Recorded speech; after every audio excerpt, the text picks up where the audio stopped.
વેગ આપી રહ્યું છે એ મારે ખુલ્લા પડવા પડે. ભલે કોઈ મારી હાથે બોલે કે ના બોલે, પણ મનસુખ વસાવા ભારતીય સંસ્કૃતિના રક્ષણ માટે બોલશે. ક્લિયર છે. આજે ચૈતરભાઈ જે વસાવા જેલમાં છે, એના કરેલા કામો 19 જેટલા ગુનાના કારણે એ જેલમાં છે, છતાં મારા પર આરોપ આવે છે. ચૈતર વસાવા જેટલું જેલમાં રહે ને એટલો આમ આદમી પાર્ટીને ફાયદો થઈ રહ્યો છે. અને એના જે માણસો ઠેર ઠેર સોશિયલ મીડિયામાં જે નેગેટિવ વાતો કરે છે, ભાજપ છૂટવા નથી દીધું, મનસુખભાઈ છૂટા નથી દીધું, એટલા માટે જ મેં કીધું બધા કાર્યકર્તાઓને કે બધા બોલો. ભરૂચના સાંસદ મનસુખ વસાવા ફરી એક વખત ભારે ચર્ચામાં છે. તેઓના નિવેદનોને લઈને અત્યારે ચર્ચા એટલા માટે છે કારણ કે ડેડિયાપાડા ખાતે એક ભારતીય જનતા પાર્ટીનો કાર્યક્રમ હતો. તેની અંદર સાંસદ મનસુખ વસાવાએ ભાજપના નેતાઓનો ઉધડો લીધો હતો. તેઓએ ભારે ગુસ્સા સ્વરે કહ્યું હતું કે ભાજપના કેટલાક નેતાઓ જે છે એ મૌન છે, અને મૌન જે છે તેનું કારણ છે ચૈતર વસાવાનો જે મામલો છે તે મામલે તે મૌન છે તેવું તેમનું કહેવું છે. સાથે સાથે તેમણે નેતાઓને કહ્યું હતું કે જો આ બધા મુદ્દાઓ પર જો પાર્ટીના નેતાઓ નહીં બોલે તો પાર્ટીને મોટા પ્રમાણમાં નુકસાન થશે.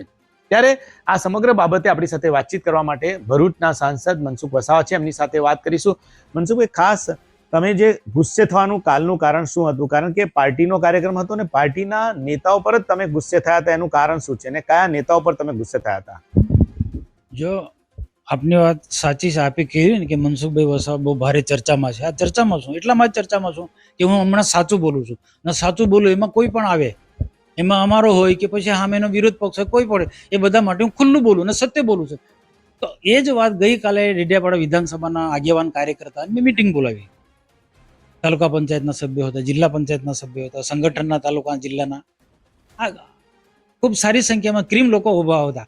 ત્યાં બધાને મેં એ જ વાત કરી કે આપણા વિસ્તારની અંદર જે કેટલીક આદિવાસી યુવાનોને ઉશ્કેરવાની પ્રવૃત્તિઓ ચાલે છે. આદિવાસી હિન્દુ નથી, આદિવાસીનો કોઈ ધર્મ નથી, આદિવાસીનો અલગ ભીલ પ્રદેશ હોવો જોઈએ, કેવડિયામાં રાજધાની હોવી જોઈએ, આ બધી માંગ લઈને ચાલે છે. એનું નેતૃત્વ ચૈતર વસાવાએ કર્યું છે. ચૈતર વસાવાએ કહ્યું છે કે ભીલ પ્રદેશની રાજધાની કેવડિયામાં હોવી જોઈએ. આ બધી મુવમેન્ટ એ જોરશોરમાં એ ચાલી રહી છે. હમણાં 10 દિવસ પહેલા આખા દેશના બધા ટ્રાઇબલ સંગઠનો આ અલગ ભીલ પ્રદેશને લઈને ભેગા થયા, કેટલાક ટ્રાઇબલના પ્રશ્નો લઈને ભેગા થયા. એમાં આપણા મારા વિસ્તારના પણ ભરૂચ નર્મદાના પણ કેટલાક કાર્યકરો દિલ્હી આવ્યા હતા. છોટાઉદેપુરથી માંડીને દાહોદ સુધીના લોકો, ગુજરાતના ઘણા બધા લોકો ત્યાં દિલ્હીમાં આવ્યા હતા. મેં જોયા છે ત્યાં. આ જે પ્રશ્નોને જો ગંભીરતાથી નહીં લઈએ ને આ મુવમેન્ટને કોઈને કોઈ રોકે ના, તો આવનારા દિવસોમાં રાજકીય ક્ષેત્રમાં છે એટલે ભાજપને નુકસાન થાય. ભારતીય જનતા પાર્ટીનો કાર્યકર્તા મૌન જો બેસી રહેશે